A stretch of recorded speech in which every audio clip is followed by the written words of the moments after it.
हज़रत मूसा अलैहिस्सलाम ने अल्लाह की बारगाह में एक दफ़ा अर्ज़ की, मालिक मैं तेरा शुक्रिया कैसे अदा करूँ। मैं तेरी कोई छोटी बज़ाहिर नेमत भी देखता हूँ तो सोचता हूँ सारी उम्र भी इबादत करूँ तो इस नेमत का भी शुक्र अदा नहीं होता। वो जो उनके दिल की गहराइयों में बात है वो अपने जज्बात का इजहार कर रहे हैं। हज़रत मूसा कलीम अर्ज़ करते, मालिक मैं तेरी छोटी नेमत भी कभी देखता हूँ ना तो सोचता हूँ सारी उम्र भी इसके लिए इबादत करूँ, झुका रहूँ सजदे में, तो इस नेमत का शुक्र अदा नहीं हो सकता तो सारी नेमतों का कैसे करूँ।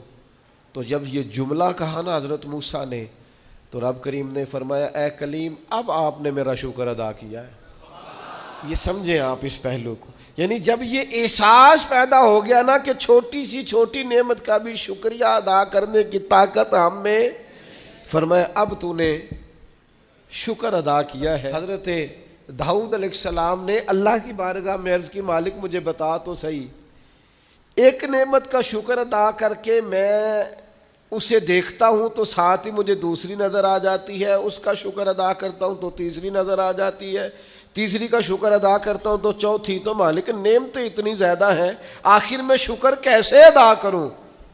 तो रब करीम ने फरमाया, ए दाऊद आप तो अपने रब की मार्फत पाने लग गए हैं, को तो मार्फत होने लग गई है, मार्फत इलाही पा गए आप नेमतें गिने, जिंदगी में गिनो, आंख की नेमत गिनो, कान की नेमत गिनो, समझ की नेमत गिनो, आप चलने की, छूने की, पकड़ने की, समझने की नेमत शुमार करो, गिनो। अल्लाह ने माँ बाप दिए, बहन भाई दिए, अच्छे उस्ताद दिए, मशाइख दिए, गिनो।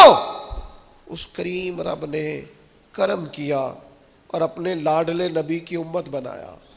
गिनो, शुमार करो, उसने करम किया। और एक वक्त ऐसा भी आया कि उसने बैतुल्लाह के सामने ला खड़ा किया। एक वक्त ऐसा भी आया कि गुंबद खजरा के सामने खड़े होकर दुरूद व सलाम भी पढ़ा। करो शुमार वो नेमतें कहाँ कहाँ किस किस मकाम पर। और खुद ही अल्लाह का कुरान बोला, तुम अगर नेमतें गिनना चाहो तो गिन सकते नहीं।